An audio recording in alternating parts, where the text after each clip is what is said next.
family seems to want to do it, so here I am. Before I start the eulogy, first of all, thank you all for coming. I think my mom would be very thrilled that she just about filled the chapel. We could see that she was very loved and very cherished and left some really big shoes to fill. And I'm going to get into the eulogy in a second, but she's from North Carolina, as you might know, if you don't already know that. And she had family there that unfortunately were not able to travel out here. We lived there for about 7 years as I've been an adult, and she got to be close with some of her nieces and nephews there, and she also had a brother there. But I had asked them in preparation for her services if they wanted to share any memories or thoughts of her since they couldn't be here. So I'm going to read those first. The first one is from her nephew Chad. That came from her brother Linwood. And it says, I remember always going to lunch and dinner with Aunt Louise and Uncle Tony and Dad when they would visit. Dad would tease and joke around with them both, but especially Aunt Louise. I miss them all. This other one is from his sister, Cindy, and it says, Aunt Louise is joy, full of energy. Love you so, and so glad we got to spend our Saturdays talking. You were such a loving people person. Miss you, my beautiful Aunt Louise. Aunt Louise, I remember you bringing Avon books. I would spend half my check every month. You were always so sweet. Daddy used to pick you up all the time, or pick at you all the time, but he loved you so much. Love you and know that you're in heaven with all of our loved ones. From Cindy. This is another Cindy. This is another niece.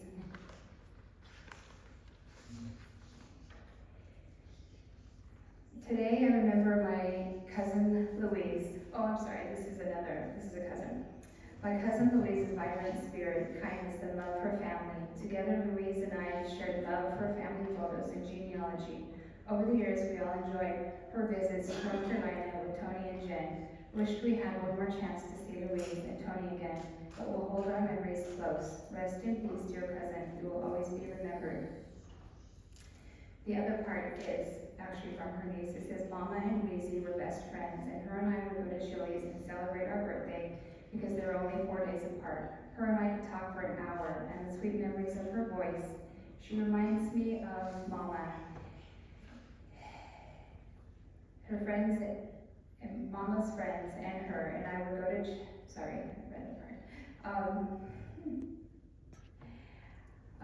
Let's see, she reminds me of Granny Rachel. Mama always made her pinolines. I was going to buy her fly pies and mail them to her, but she left me too soon. Those cream pies really were with raisins. When you all came to visit us, when you all were younger, she loved our sunflowers so much and spoke often riding on the tractor. She was a country girl at heart. I loved all her nieces and nephews and always sent photos of y'all.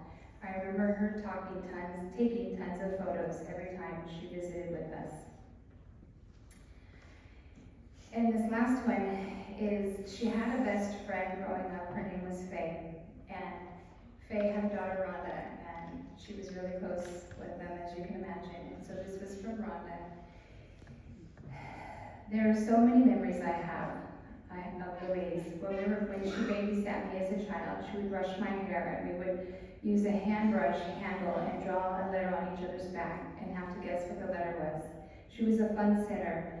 She took good care of me. When we worked together cleaning houses, we had lunch together each day. We had a lot of good conversations. One funny memory was in an airport restroom. The stall she went in was out of tissue, so she came out of the stall and turned her hiney up to the hand dryer on the wall. And she was being funny, but she did have her pants up. That was a funny time. I miss that lady. It sounds like something my mom would do. My dad too. All right, so now that I've fumbled through their messages, let me see if I can stumble through mine. I'm not nervous, I just have so much to say, and I really hope that I can through all of it.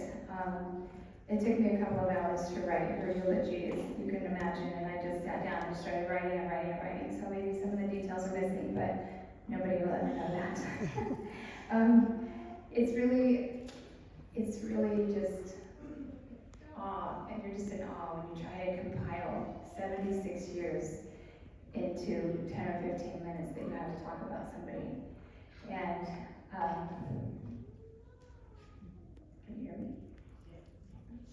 Oh, is that better? Sorry.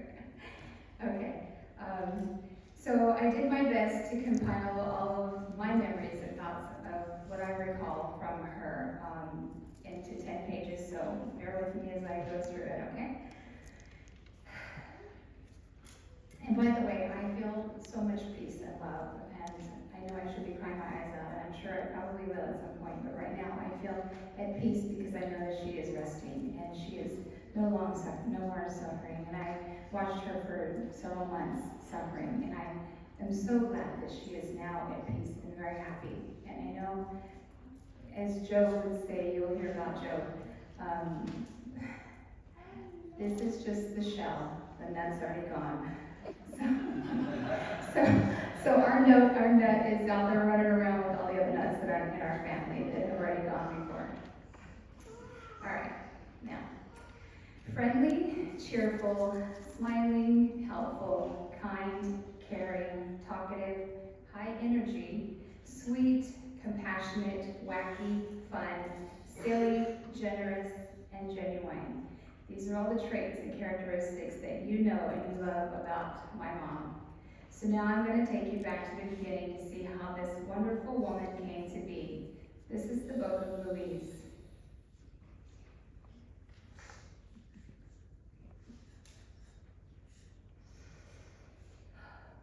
Chapter 1. In the beginning. Beulah Louise Sauls was born April 24th, 1949 in Durham, North Carolina. She was raised by her mother in part, who had mental issues, so she wasn't able to take care of her very well. Also her stepdad and various members of the family, as well as family friends. Growing up as the oldest of two brothers, Linwood and Tony, she had a big hand with helping to raise them.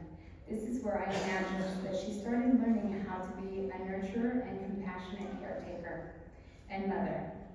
Later, she would continue to grow as a mother and develop more wonderful qualities and traditions while being influenced by her mother-in-law, Grace, my grandma. As a teenager, young adult, she learned of other half-siblings as well. Linda, Edward, Ruby, and Judy, who were also part of the family, but we thought in a different capacity. But she later learned that they were also her half-siblings. She had a wonderful relationship with most of her siblings throughout her life. Chapter 2, Family Creation. As an older teenager, somewhere between 18 and 19, Louise and her best friend Elaine would frequent the army base near where they lived. And they would go out on dates with the guys. And they would tell the guys fictitious names, I suppose just to be funny. And I'm going to let my Aunt Trish tell you a little bit about that later, how she came to be known as Sandy, as you might see on her flowers.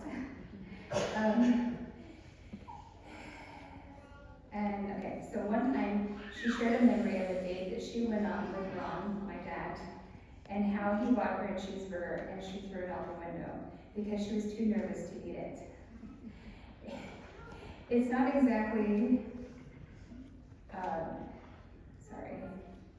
it's not exactly clear how long they dated, but about a month before she turned 20, which actually I did find out. I think that they were together 2 years, as I was looking back in her books. So right before she turned 20, she married Ron Ames on March 21st, 1969, somewhere near Fort Bragg in North Carolina.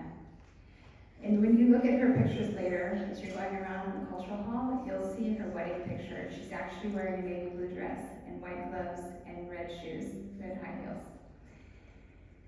Her best friend Faye was there. So then, a little less than a year later, they welcomed their first daughter, Angela.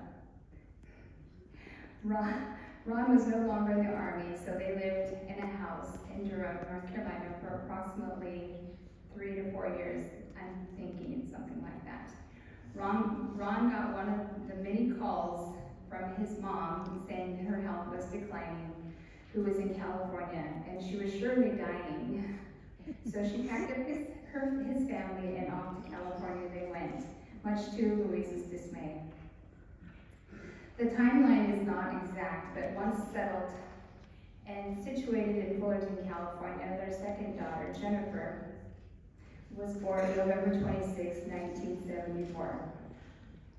Chapter 3, Working and Playing. Within a few years of Jennifer being born, Louise joined Ron in the working force full-time.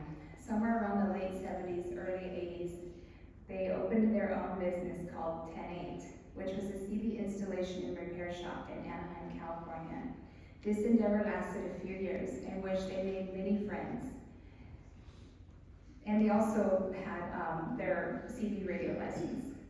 And later, they were introduced into ham radio, where they both learned Morse code and became licensed for that as well.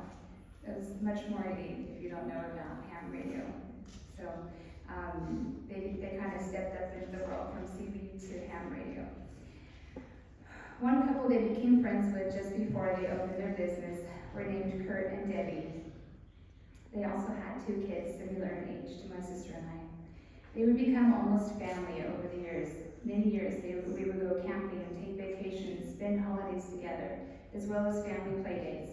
After a few years, Ron and Louise sold their business and both went to work at Hughes Aircraft in Fullerton. They both worked there for many years. Louise worked on an assembly line, soldering small components on boards. As over the years, as previously mentioned, Ron, Louise, and the girls went many fun places and made memories with their van, motorhomes, pop-up tent trailer, boats, etc. They believed in making lots of memories for their family. Also, holidays were a huge celebration for our whole family and friends. The gifts would be stacked from wall to wall at Christmas. Louise also made birthdays super fun and memorable for the girls and also adult members, which this tradition still has carried on in our family. Every time that anybody has a birthday, we come together and we have cake. Shh, don't tell anybody there's cake and ice cream. It kind of became a running joke that we wouldn't talk about the cake because, we weren't supposed to know about it.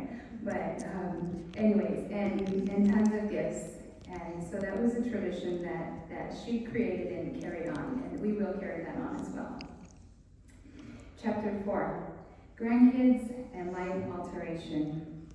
At the age of 43, Louise became grandma for the first time to her only biological grandson, Dustin, born to Jennifer, August of '92. She was in shock, but she loved him dearly all her life. The winds of change, however, had begun to blow, and so came a dreaded and hurtful divorce after 24 years of marriage. However, after that time had healed the wounds, both parties met new partners. Louise met Joe in Chino, California. Joe was much older by 22 years. But they hit it off, and they quickly became an item. Again, the timeline was unsure, but within the year, Louise had decided, after much family pressure, to move back to North Carolina. This was a difficult decision, as her brother Tony had moved to California, and also Joe and her daughters and grandson were remaining in California. However, one daughter, Jennifer, with Dustin, joined her in the move. Angela later moved there too. Joe would come to visit, and vice versa, for several years, from '93 to 2000. In 2000, Louise left her precious North Carolina and family, and once again to return to California with her daughter Jennifer and Dustin. Again, Ange followed later. Once returning to California, she was reunited with Joe. Within a year or two, they would leave Chino and buy a house in Hesperia. Louise and Joe were faithfully engaged companions until he passed away in September 2012. Along the way, however, in July of 2007, Louise was blessed with a granddaughter, Lily. And that was from Jennifer, me. And 7 months later, another one, Rose, from Angela. Louise loved being a grandma and played with her grandkids and had a lot of fun with them. She also enjoyed spending time with her step-grandkids too, Jarrett and Erica. Jarrett's here, but anyways. Louise cherished all of her grandchildren and loved watching them grow into teenagers and Dustin as an adult. Dustin later got married to Abby and later blessed Louise with 2 great-grandchildren, Scotland in 2019 and Holland in 2022. She adored them and would brag of being a great grandma. She always enjoyed family get-togethers and playing games, even when it got loud and crazy. Chapter 5, Don't Want to Retire. After Joe passed away, and actually even prior, Louise worked as a caregiver for several different people. The longest time she was 7 years with a lady named Sylvia, who became a very close friend to her all the way to the end of the last day on earth. She also had become extremely close with an old family friend's daughter, Heather, whom was her buddy for about 10 years. She became more like an adopted daughter to her. They were extremely close as well until she left us. Louise later left caregiving and went to work at Spring Valley Post-Acute with her daughter, me, and worked there for 3 years. She never wanted to retire, even though she was tired and she kept threatening. She was what she called a patient advocate, and she did so much for so many people there. She was supposed to make sure that call-outs were working and that they were having therapy and they liked their food and they didn't have any problems, but she always went above and beyond. She went the extra mile. She made phone calls for them, got their Medicare straightened out, got their bank situation taken care of. She brought them food. She loved them, and they became like her extended family. And to this day, I can name about 10 of them off the top of my head that loved her so much. And one of them is actually here in the back right now, Christine. We appreciate her being here. Okay, so she went, I got off script. The staff also loved her. She was always a go-getter, and she would always make sure that people were doing what they needed to be doing, and if they weren't, she was filling the gas. And if you know my mom, you know she's tenacious. She was very tenacious, that she would get it done. And so some of the staff actually have showed up here today also, but they couldn't stay, but we're thankful for them. She forged many friendships in her time there. She gained at least 10 brothers and sisters there. She really cared for them, and she did so much more for them. She made a huge impression and left a very large shoes to fill. In fact, no one ever did fill her shoes in that position ever again. In November of 2024, she went to the ER with severe back and stomach pain and had been fighting it for a while. And so they admitted her. The next day, before they could start to figure out the problem, she had a severe stroke that left her paralyzed on her left dominant side. This was a game changer and forced a medical retirement and lifestyle change. Chapter 6, Stroke and Beyond. In the early days, weeks, months of her stroke, she fought very hard to regain use of body and return to her independence. For 6 months, almost, she was in the hospital, rehab facilities, and skilled nursing facilities. Sadly, she was unable to return to her home, but fortunately was able to move in with Angela and Rose in May. Between Angela, Rose, Lily, myself, and caregivers, she was taken well care of. During this time, she fought hard and she endured much pain from therapy, including being tortured by me. I work in occupational therapy, so I always pushed her much harder than everybody else because I wanted to get that arm working and get her back independent. In June, she was dealt a heavy blow when she lost her sibling Tony.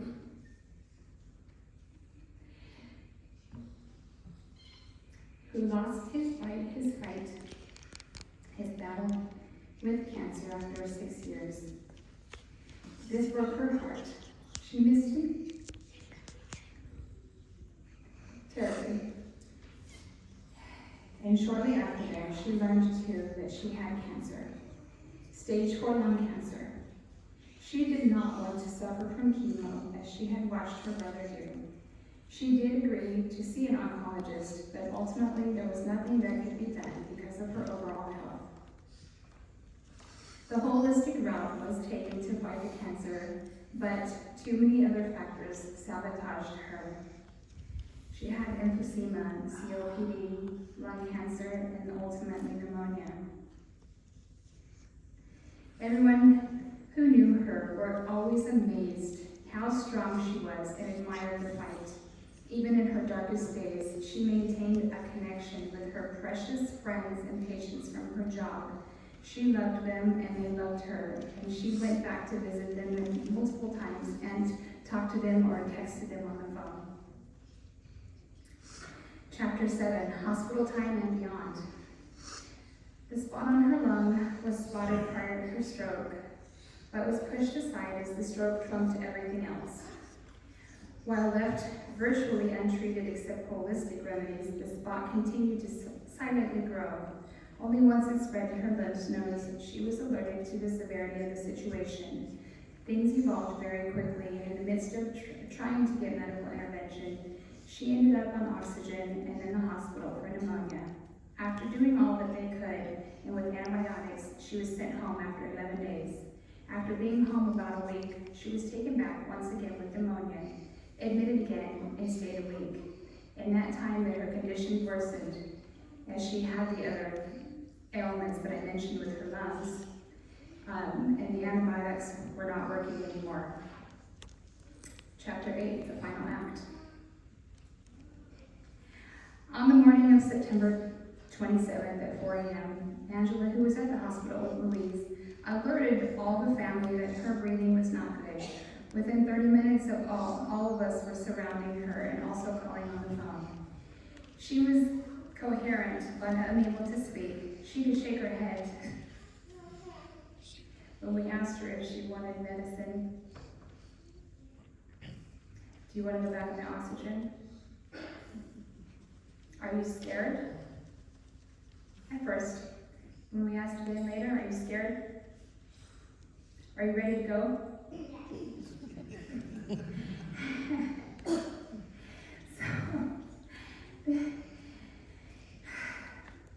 Without any oxygen on, we took the BiPAP off of her, and her oxygen went from 89 to 51, and we thought for sure that she would be gone within a few minutes. But not this woman. This hard-headed, stubborn, strong woman was fighting to stay with her family as long as possible. For 7 hours, she fought and defied science by staying as long as she could. She was sang to church music. She had Elvis played and sang, memories recalled, and surrounded by love, laughter, and tears.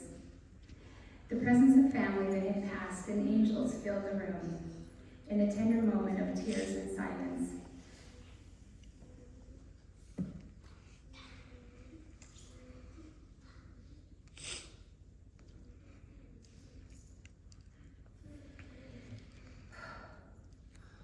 I told her to go with Tony and to take his hand. And she finally did. And she crossed over to be with him and all of her family that were waiting for her on the other side. That concludes the book of Louise.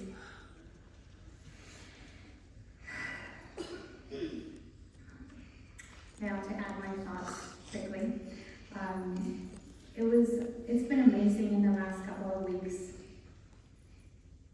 how many people have told me wonderful things about my mom and how wonderful she was. It has been refreshing hearing from other people's perspectives. I knew these things about my mom, but that's because that's all I knew all my life. I loved my mom dearly, even when we would butt heads. She was always there for me and always on my side. Always on my side. She always had her door open, no matter what was going on.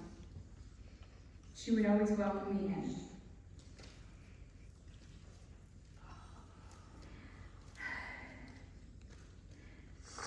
I will always miss her until we are reunited.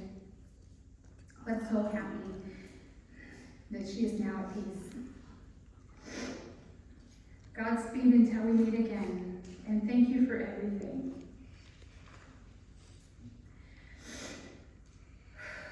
P.S.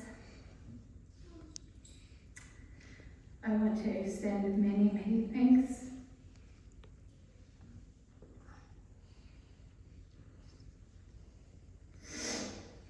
to my sister, Angela, for all that she did for our mom. And I know that we worked as a team. We were the yin and yang, but she welcomed her into her home. And she went above and beyond. And she was truly the nurturer. She always was the more emotional, savvy one, and I was the more realist, like my dad, and hard-nosed, and come on, let's do it. But I could not have done it without her, along with all the other family and support, Lily and Rose, Abby and Dustin, Heather, Sylvia, and so many other people who were there and took care of her and helped her. Her good friend Tracy, that was a caregiver. All these people loved her and cared so much for her. And now I will wrap up my thoughts and turn the time over to my sister and my niece and my daughter. And leave these things with you in the name of our beloved Son, Jesus Christ. Amen.